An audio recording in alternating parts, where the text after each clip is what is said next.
Hey everyone, welcome back to Book Talk Thursday. If anyone knows me, they know I love Star Wars.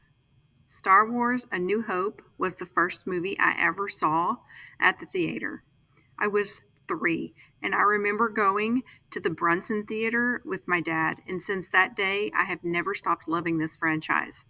In fact, if you make it to the end of this video, I'll share something special with you.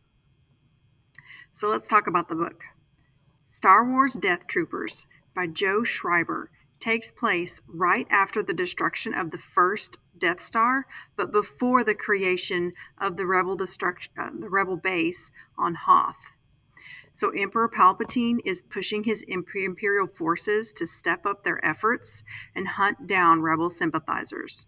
Every person caught is taken to a detainment moon on a huge prison barge. And these prison barges are like they're not nice places, okay? They're full of more than just rebel sympathizers. There's some hard criminals, and the corrections officers are cruel and not to be trusted. So the prison barge in our book is it kind of breaks down in the middle of deep space, and soon after that, the ship's warden discovers an abandoned Star Destroyer just floating. So he thinks that the ship might have some spare parts that they can use. So he sends a boarding party to scavenge, and hopefully they'll be able to repair the barge and be on their way. The trouble is, half of the boarding party doesn't come back. And the ones that do are infected with a virus that's so deadly they die within hours, and it wipes out 99% of the entire population of the prison barge.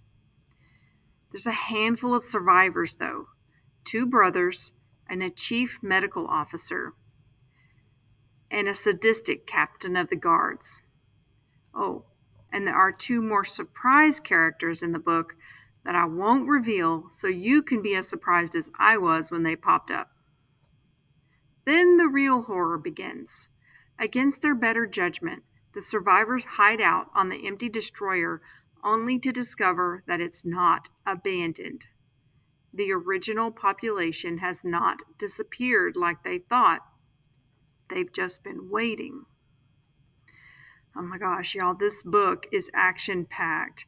The writing style kept me turning pages and looking for the consistency with the Star Wars canon. For me, it followed the canon very well, but you'll have to read for yourself to decide your thoughts on that. Also, there's just the right amount of fear factor. I don't know that I'd classify it as horror, but there are moments when you forget that you're reading a Star Wars story, and those moments felt quite scary. My only complaint is that there is only one female character in the entire book. It's the chief medical officer, or the doctor. I could spend some time talking about this character and my thoughts on the writer's creation of her, but I won't. Read the book, and we can talk about her or anything else from the book that you want to discuss. Okay, so here comes the special treat. To show you how big of a fan I am of Star Wars, I want to share with you my very first pop figure. And this is a Star Wars character that I'm quickly growing to love. You ready? All right. Look at that. La, bobblehead.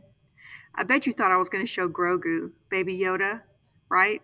I do love Grogu. And I have a Grogu at home, one of those that makes little noises. It's so cute. But this is about another special character. Do you know who this is? Look at a closer look. Boom, boom, boom, boom. All right. So if you know, stop by the library and be one of the first 5 people to tell me who this is and where I can find this character. And then I have a treat for you. Deal? All right, so this offer expires in 1 week. So by the next Book Talk Thursday. Sound good? Okay. Star Wars Death Troopers is available in the Barbers Hill High School Library. You just click the link to place a hold in the catalog and start reading today. See you next Thursday.